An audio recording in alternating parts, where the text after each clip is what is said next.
'cause you only live once. Welcome to the Your Second 50 podcast, and today it's a real treat to have our friend Alan Ogden back with us, and we are going to talk about a topic that's of interest for a lot of people who are either nearing 50 or over 50. It is the dreaded topic of cholesterol, which was such a big emphasis on. There was such a big emphasis on cholesterol back in the 70s, 80s, and so on. And the question is why and how has the field of knowledge around that dreaded topic evolved over the years? And Alan is very knowledgeable about that space and of cholesterol. So I'm excited to hear what he has to share with us, with our audience.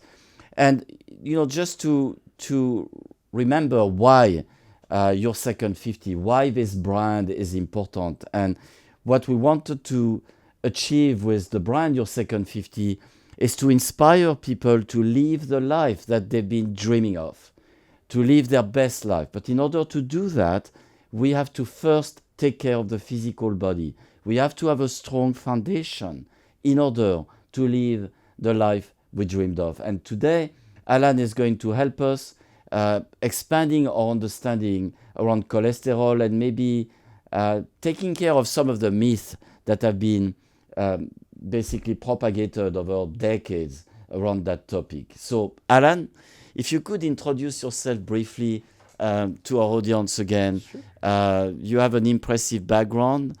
It's always a pleasure talking to you because I always learn a lot. So could you share a little bit about your background and what makes your background a little unique in a way? Absolutely. So I was really fortunate. I went to university at the time when this whole controversy started. And part of my university career, so I have a Bachelor of Pharmaceutical Sciences.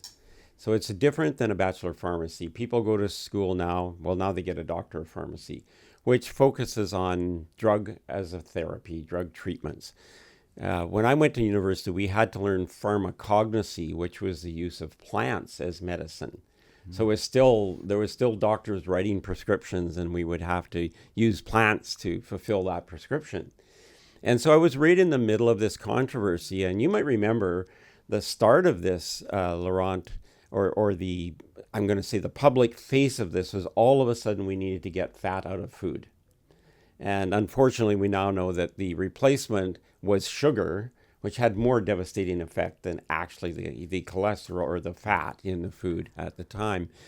The original research, and I remember the day I was sitting with my professor in pharmacology, and we were talking about this new information that on cholesterol and the guidelines that they were coming up with, LDL, HDL, the cholesterols that we check, and triglycerides. And he was very suspect of the whole research, because what he said to me was this doctor that was being elevated as the new expert in cholesterol had done a meta-analysis. In other words, his job was to look at all the information on research on cholesterol. And what he had done is he had cherry-picked just a few studies.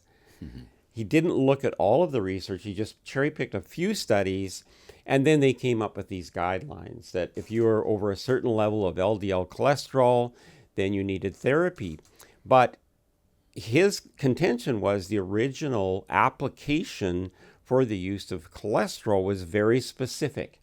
It was for people who were genetically subject to something called apolipoprotein A. So that's a type of cholesterol substrate that we make, which is very inflammatory. So if people do have high apolipo A, it's very difficult to control through diet, exercise, and the things that most people would think of as controlling exercise. But the genetics was just forcing this. And actually one of the doctors I worked with was one of these people where he could not get his LDL cholesterol anywhere close to the range. And then when they did a further examination, here he was genetically predisposed to this. And Alan, sorry to interrupt, but you're talking about genetically predisposed. You have knowledge in DNA testing, in genetics. Yes. Maybe you should mention that to our audience because that gives you the background information that you know where to look, you know how to interpret the Yeah. data as well. Yeah, so we have genetics for our dietary cholesterol, saturated cholesterols, unsaturated cholesterols. We have a selection of genetics that we can look at that would indicate a predisposition, and then we know what to go look for. You know, when you go to your doctor, they don't do genetic testing. They just do a blood test. They look at some results, and then they make this decision on whether or not you should be on a cholesterol drug. And in the time that we've been doing this, the levels, allowable levels pre sort of therapy have dropped. They continue to drop. So when I was, 1978, 80s, there were certain levels. There was very few people that met them. And the statin drugs were approved for these people that had high apolipoA protein, that's from genetics. And then a very small study had been done on preventing secondary heart attacks in men. So there was no original research done on women with statin drugs. So the original approval for this drug, you had to be a male. You had to have already had a heart attack. They would start you on a statin drug, or you had to have genetically high cholesterol. And then this idea was propagated through this doctor and his selection of research that indicated that, wow, fat was bad. And I think if you would ask people, what do you think about cholesterol? They would just say, well, fat's bad, right? Mm-hmm. And we went through this whole process of removing fat from food. Right. And if you look at those foods, what replaced it was sugar. And we now know that is devastating. So what I did back in the day is with my professor, we looked at, okay, what is cholesterol? Why do we have it? We make cholesterol. Like our liver is very good at making cholesterol. And why do we need cholesterol? And why are we stopping making cholesterol if it's something that our body uses? So just for the audience, you can't you make vitamin D from cholesterol.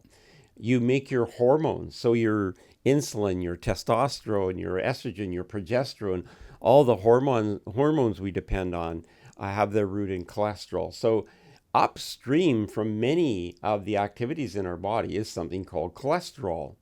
And so when we start interrupting that pattern, then we are going to get downstream effects from cholesterol.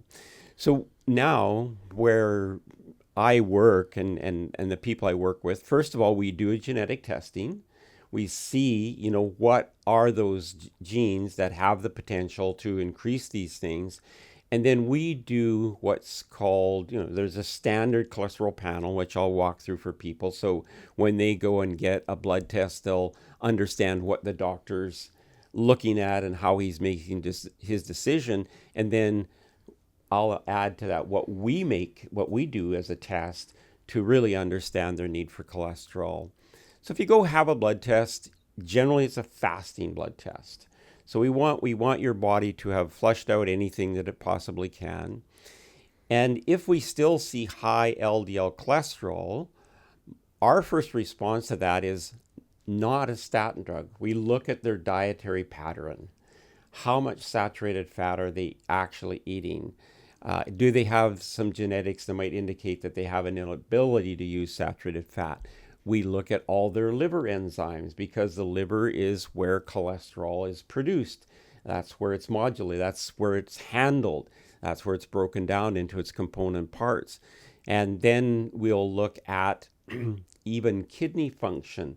And finally, we'll look at their bowel function, because when we eat a lot of fat in our body, it goes through the liver. If we eat a whole bunch, it goes out into the bloodstream, comes back into the intestinal tract, and hopefully we have the bacteria in our intestinal tract to actually emulsify that fat and get rid of it.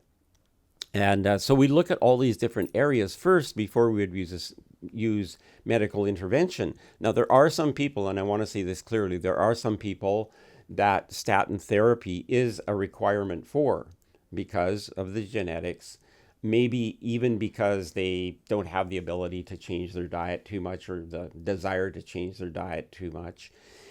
So there is some. And the newer cholesterol drugs that are coming out are now not actually acting in the liver. They're actually acting in the intestinal tract, which is where the problems are coming from. So when we eat fat, our body has to emulsify this fat. It's going to make something called HDL cholesterol. Okay, so you can just take the H and remember heart. So Yes. HDL is cardioprotective cholesterol. And if we have high cardioprotective cholesterol, then from the very start, we have to start minimizing the ultimate effect of LDL cholesterol. Then we do a further panel, which is called a lipoprotein panel. So what that lipoprotein panel is looking at is the triglycerides. So we have this process, our body makes HDL cholesterol, LDL cholesterol, then there's triglycerides. Triglycerides get broken down into something called VDL, very low density lipoproteins. There's even smaller molecules that have another name. And we start looking at these. These are the ones that we've now identified that actually are doing the damage in our cardiovascular system. Remember that I said that all the original tests were done on males. And one of the things that why women were excluded at the time was it was pretty well known that as women go through menopause and they become postmenopausal, their LDL cholesterol naturally rises. Now, we look at our grandparents, many who've lived into their 80s and 90s and never had cardiovascular disease, and yet they had this LDL cholesterol, which is another thing we looked at in our original studies with my professor when we were doing this, is why are women not so subject to cardiovascular disease? Now, remember, women are still subject to cardiovascular disease, and cardiovascular disease can be a cause of fatality. Women usually have one heart attack where men might get away with, one and another one and have this intervention.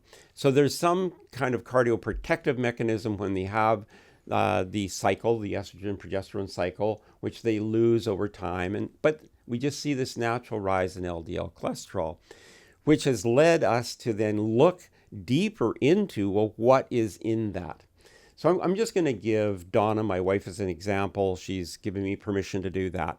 Her cholesterol was very high. Like, she was just looking at those bare numbers that your doctor checks. So you check your HDL, you check your LDL, you check your triglycerides. That's basically as far as your doctor goes. And from that, they make this decision about statin therapy. And she was very high. And so we went back and said, could we do a lipoprotein test? He did a lipoprotein test. A lipoprotein test came back very good. So what that means is even though the LDL is high, it's not damaging. It's not doing the damage that originally this research that was done in the 60s, 70s was indicating that it was doing because of this cherry picking of the information. And so then, now that we know this, what we did is we handled her LDL cholesterol through natural means. So we looked at how much saturated fat are you eating. We put her on a natural product called Stericol, which Health Canada allows us to say is a treatment for high cholesterol. Hypocholesterolemia is actually what it's called. Hyperlipidemia, hypertriglyceridemia, so all these things that are damaging. So there are ways that we can handle this. But the first thing we wanted to establish is how threatening is this? And the reason I like this is because we have really good information, and this gets downplayed, but it exists. So if the other thing we have to remember is we're fighting a $35 billion a year industry right now in cholesterol, right? So there's a high degree of push to use cholesterol drugs. But when we break this down and we look at what's actually going on and what we were afraid of with my wife in particular was a pattern that had happened with her mom. So her mom, she goes to the doctor. She's about 77, 78 years old. Oh my goodness, your cholesterol's really high. We have to get you on. And they put her on the maximum dose of a cholesterol drug. Within 6 months, she started having mini strokes. And this is a side effect of cholesterol that's not talked about, and it's actually downplayed, but it's very real, and it's particularly real in women. It can happen in men. The most usual side effect in men is an ability. It precludes their ability to maintain lean muscle mass strength. But in women, we have this further thing where we can have strokes. So Is that a result of taking these drugs? yes, it's a direct Potentially. result. So what you were looking at and now we know to look for this when we put somebody in a high dose of statin therapy. Remember that we make our hormones from cholesterol. Well, men are different than women. We're going to cycle testosterone every 24 hours for the rest of our life. So as soon as we put a statin drug in there, we've now interrupted the manufacturing of testosterone to a certain level. What keeps a man strong?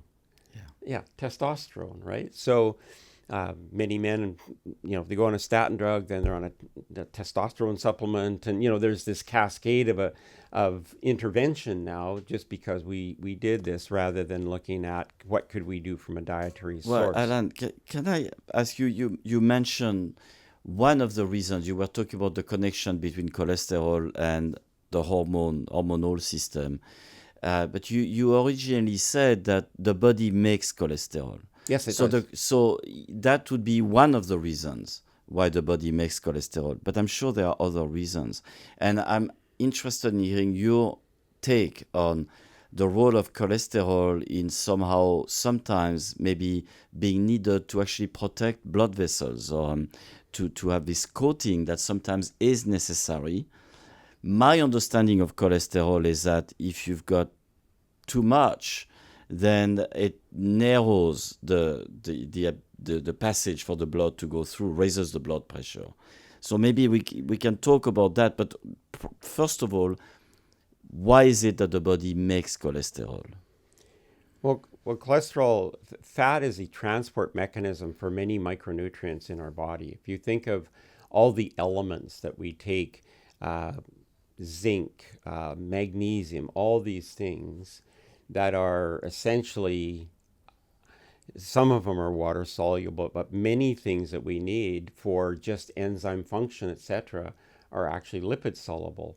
When we look at the cellular membranes, and I'm just going to give neurons as an example, the cellular membrane of a neuron in our mind is about 40% made up of DHA, which is a substrate of cholesterol, right? So we can make these omega fatty acids.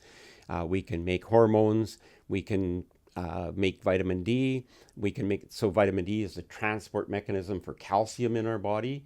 If we, one of the things that we looked at, this is a study that was done during COVID, and we looked at vitamin D levels just randomly throughout Canada and the United States. And, there's a range of vitamin D we should be in. I'm just going to give the number. It's like 75 to 250. There is another one that's 0 to 60, but the most common one in Canada is 75 to 250.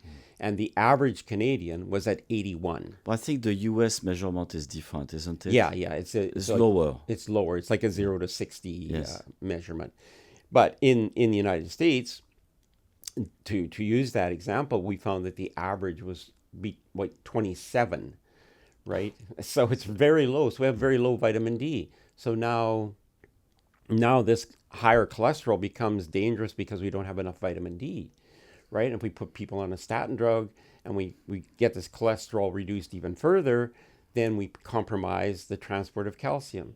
And what is atherosclerosis made of? Well, it's calcium, right? Calcium buildup Yeah, calcium that buildup. doesn't move through Right. freely. So we Yeah. interrupt vitamin D production, then calcium doesn't move through. So there's many cascading effects. And I think that's one of the challenges that now research is looking at is here was the original thought. We have to get LDL cholesterol down because it's inflammatory.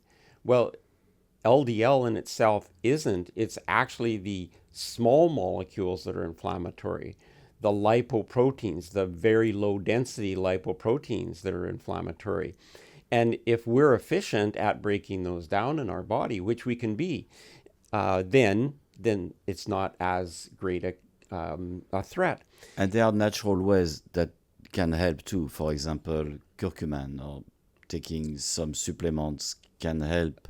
A great microbiome is one of the best ways to help, right? So when we have a higher fat diet, we have great microbiome, that those very low density lipoproteins can be broken down, they can be excreted. There's something that we now know, there's a condition called skinny fat, right? So skinny fat is when we do a blood test on somebody and they have reasonable cholesterol levels. We do a further test, we test their lipoprotein, and we find their lipoprotein B is high.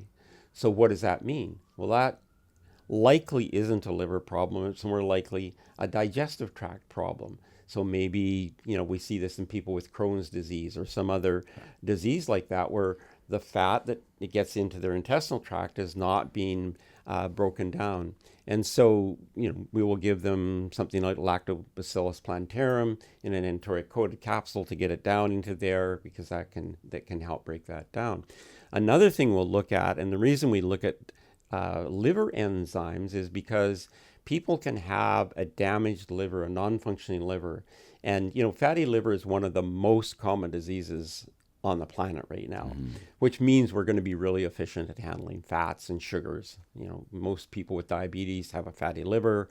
We look at their liver and we see that their liver enzymes are increased. Alcohol is one of the biggest things that can increase liver enzymes. And if you do that, then your body now can't handle the fat. So then your cholesterol is going to go up, right? And so there's just a whole bunch of things that now that we have to look at in order to make a decision. Is medical therapy the right thing to do, or are there other things that should be done first? And once again, I want to talk more in depth about these side effects, because when we interrupt liver metabolism and fat metabolism in the liver, there's so many downstream effects from that. Right, our hormones, well, our all of our vitamins are basically, we have to have these fats to transport things around our body. One of the real big mistakes that was made was taking eggs out of people's diet. Right. Yeah. Because eggs have lecithin in them. Lecithin is a transport mechanism for vitamin D, vitamin K, vitamin A, vitamin E, all the things that are cardioprotective. And so when we took eggs out of people's diet because there was an idea it had too much fat in them, or they had too much fat in the yolk, we just eliminated like 4 essential vitamins from people's diet without even thinking about it, right? No thought to that. And now, of course, Harvard has clinically proven that eggs have no bearing on dietary cholesterol at all. You had some guy eating 30 eggs a day for a month doing that. So, but, I think for what we need to understand, and this is about people that are over 50. So, the recommendations that I'm looking at now is that, first of all, we have to be very cautious about women and using statin drugs in women, particularly over 50. So once they're past their cycle or getting past their cycle, we are going to see this sort of natural elevation in LDL cholesterol that hopefully will That's normal, right? That's to be normal. expected. That's normal. And that's where we really need to do some further investigation. See if we have those lipoproteins. See what the triglycerides are. And I tell people, when you go to the doctor now and you get your blood panel done, the very first number you want to look at is your triglycerides. And if you can get a lipoprotein panel done, then if your lipoprotein is low, your triglycerides are under control, your LDL cholesterol can be higher, but your threat level for cardiovascular disease is much lower.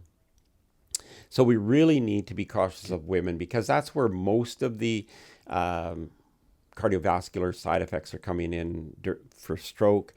then we have to look at diabetes, because there's a great relationship between fat metabolism, sugar metabolism, and diabetes is on the rise. So we look at the youth. I mean, this is where we're looking, and we're seeing so many youth that are diabetic or pre-diabetic. Well, part of that problem is when we look at these kids, what's going on with their liver? I mean, it's overwhelmed.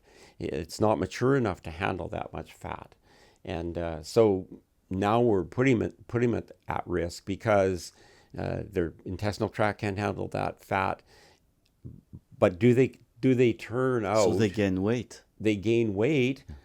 Their hormones are all out of whack.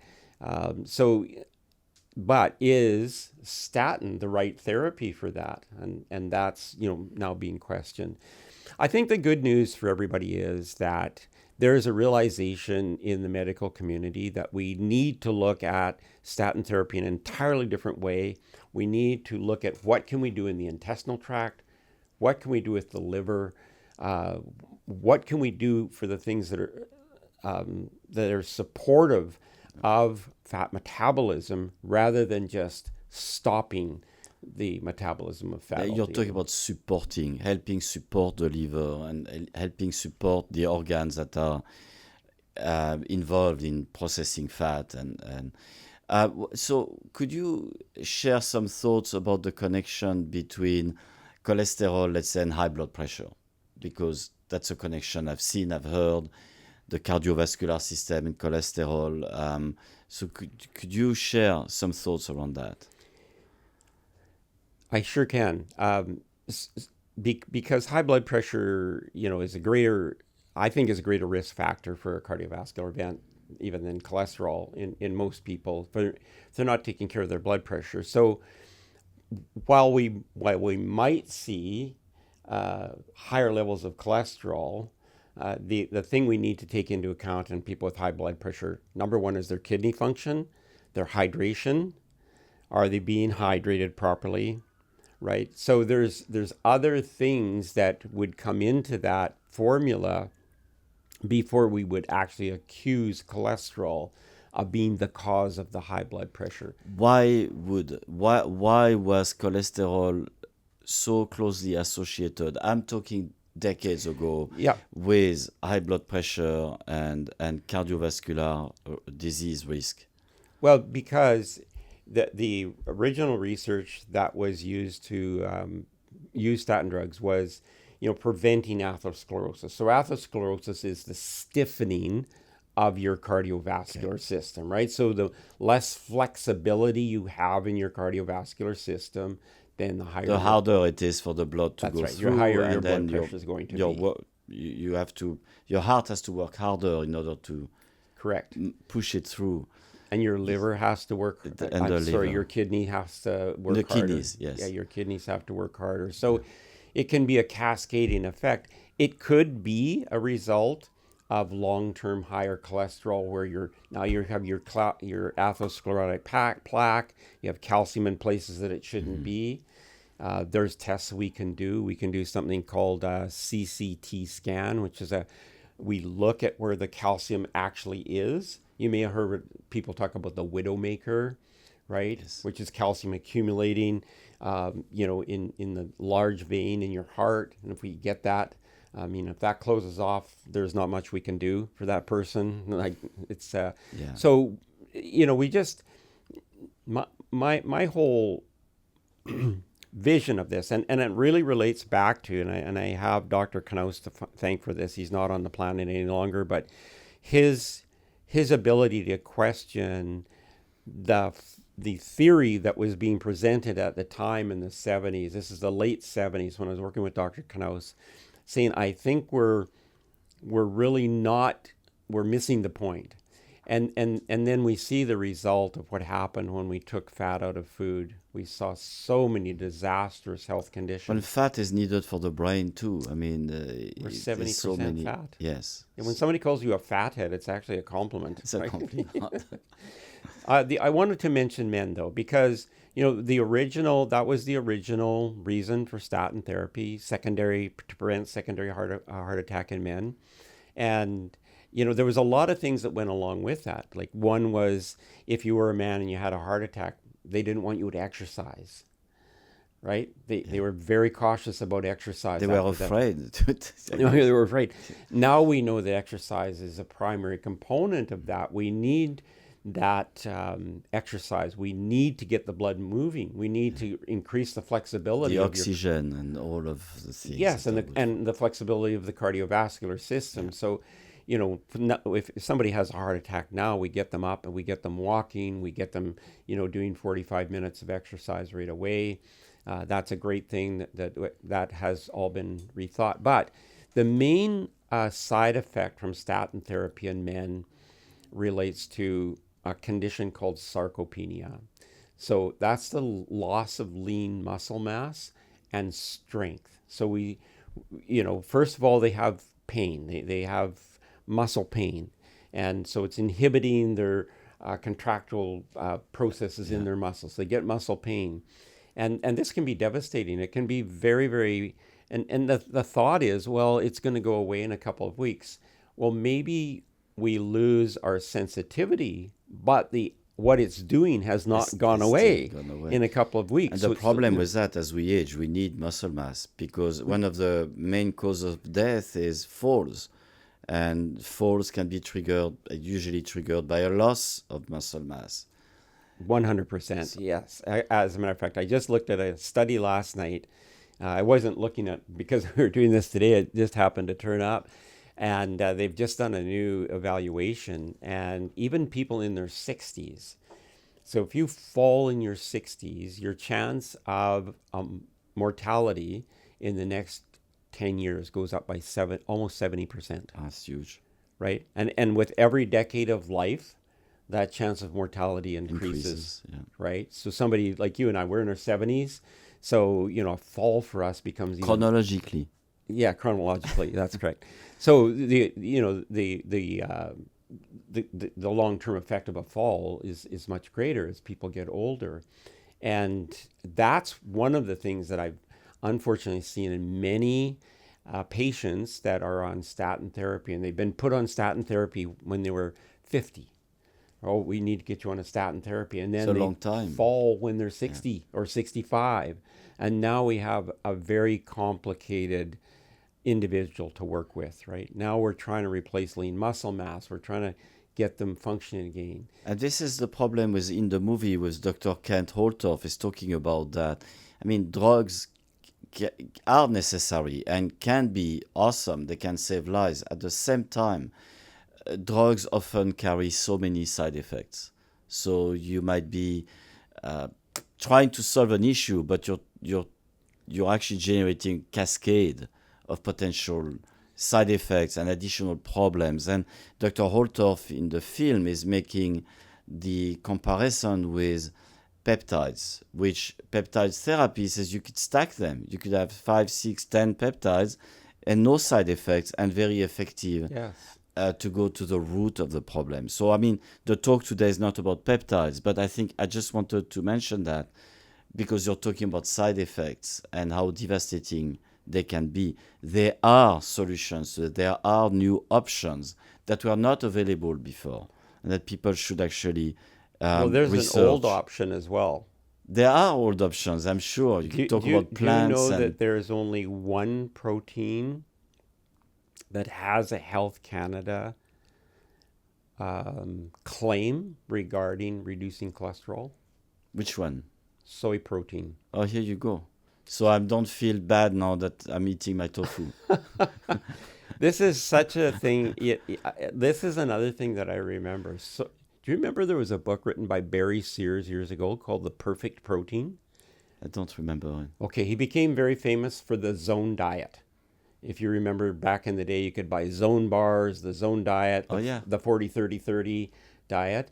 And he became very famous because he wrote this book called The Perfect Protein. It was about soy protein. And Health Canada actually looked at the research that was being done. They gave a claim for 25 grams of soy protein consumed daily would lower cholesterol.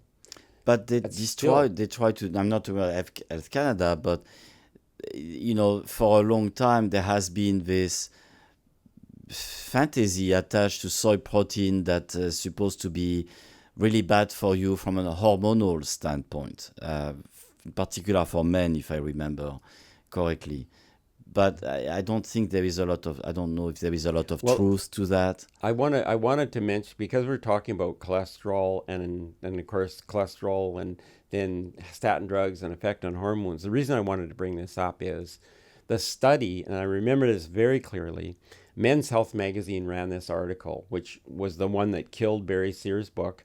They ran this article. They found this individual who was drinking 3.5 gallons of soy milk daily. Gosh, that's a bit obsessive. Of course he was going to get Yes, something. of course. I mean, Yes. 3.5 gallons of soy milk. Yes. Yes. I mean, it was so ridiculous. But that's where all this, it's got, too much isoflavone, too much diazepam, too much this, too much that. It's a fantasy. It's estrogenic, etc. Yes, that's right. And I've gone back to eating soy protein because it is actually, it's a perfect yes, protein. But they kill, used to be that soy milk was so popular. And they say, oh, no, soy milk is bad. So now they are giving you oat milk. But yeah, oat milk, yes. Almond milk and oat Yes, milk exactly. with carrageenan and guar gum and Yes, I all know sorts the of gum, stuff, yes. right? It's amazing. Now, I'd like to bring something else that is typically attached with cholesterol. I remember again because my dad, he was always focused on his cholesterol. Every time he would go to the doctor, the cholesterol level, he was on drugs for cholesterol, probably because at the time they didn't know any better. He didn't have access to information like the information you're sharing with us. And the other thing that was really closely attached to that cholesterol kind of concern was salt. Oh, So maybe you yes. could talk about salt as well, because I've been thinking about it. Instinctively, I am attracted to having some salt, good quality salt. I'm talking salt. I grew up in Brittany on the West Coast. Some of my friends were actually harvesting salt. harvesting salt. And I used to drive on these little roads close to the marshlands where salt was coming directly from the ocean, and seeing these piles of salt, little mountains of white salt on the side of the road, and then it's packaged in bags and tourists can buy it. So we produced a lot of salt there, like natural salt from the Atlantic Ocean. And I am attracted to that because instinctively I feel that this must be packed with magnesium and iodine and so many things that are actually good for you. But a lot of people have been scared of using salt because of the connection with heart disease and cholesterol and all of that. So could you share some pearls of wisdom, the way you look at it? Yeah, I agree with you. Salt is another thing that just got a really bad rap in this whole. So I just want to talk a study that was recently released, and it's going to make your point. So they came out with a study, and they said that cholesterol was saving so many lives, and so my question to that I asked at the time was, how many people that you're testing that are on cholesterol drugs that you're saying they're saving their life have made any dietary intervention? Well, nobody, right? So we're not comparing. So we take a group of people like myself, like Donna, my wife, people that have tracked cholesterol. As we've seen changes, we've made dietary changes. We've controlled it through diet. We've controlled it through exercise. And one of the very first things when I started exercising more intensely, I realized was I'm way too short of salt. I need more salt. I need it for energy. I need it to drive my Hydration. You need it for everything. And so absolutely, like it just fell into this category, unfortunately, of people that make no dietary intervention and they're eating food that is extremely high in salt. I'll just give you an example, Don. And I went out, bad salt. and not sea salt like you're eating. Don and I were out for dinner. We had an event, And she said, "Oh, I just feel like a salad." And so I think I forget what it was, chicken and something. And I asked for the nutritional profile of her salad. And it had 8,000 milligrams of salt in her salad. I'm like, Well, they put salt because there's an the taste. addictive aspect, I think, Yes, where people want to keep eating more. Like we see that with potato chips. yes, yes. The salt somehow is addictive, I think, and people want to keep eating more.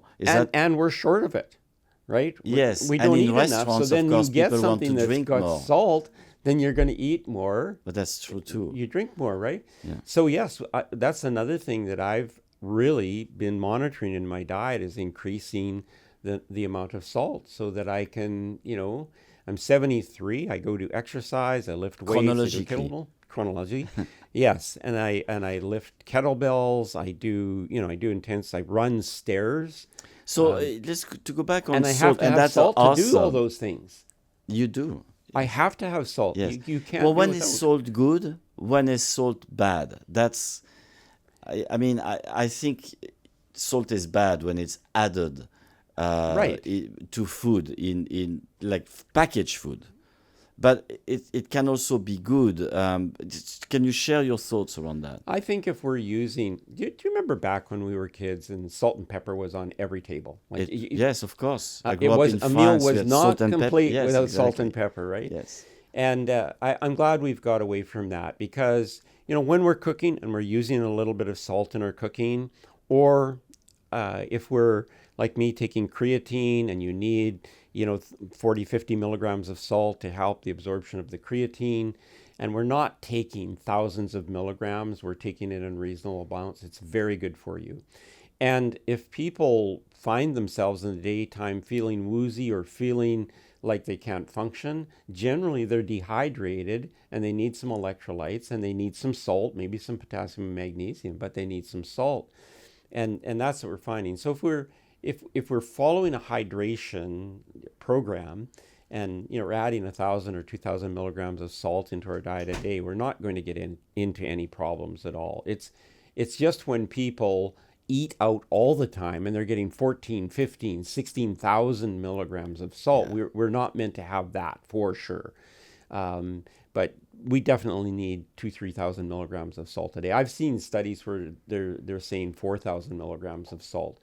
I think that's kind of size dependent as well. But okay, so maybe I was misguided when I brought up the topic. But so is there a connection between salt intake and cholesterol and No, there's more salt intake and high blood pressure. Okay. Right, because you have to flush that out. So high blood pressure, you have the salt, you've got potentially cholesterol. Potentially, yes. And so, but there's not a direct causation. It's just that the high blood pressure is there, and one of the reasons could be too much salt intake, sodium, and the other reason could be cholesterol not being managed properly or being I don't know.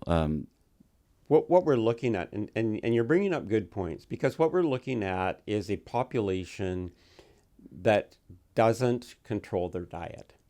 And we're trying to make conclusive statements about health on a population that has no guardrails, no idea. Like they don't eat. I tell people, first of all, you have to eat a protein-forward diet. Protein is the first thing you should start your meal with protein and build around protein. Because we need our protein, and we especially as we age because of muscle loss. Especially as we need protein. So we build our meal around that. Then we add our vegetables and some carbohydrates and things around that. We're going to use a little salt in those things, but we're not. The guidelines and the rules are not made from those people, right? You and I are not. To take care of ourselves, we're never put in a study. Never put in a study to make a guideline for cholesterol or anything.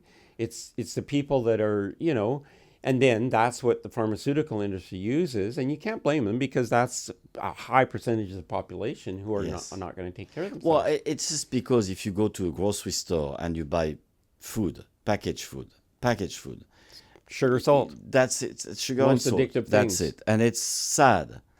It's really sad to see because the cheapest food that people buy are the ones that are more loaded with salt and sugar and preservatives and all of that. And unfortunately, that is the food that people with low income, that's what they can afford.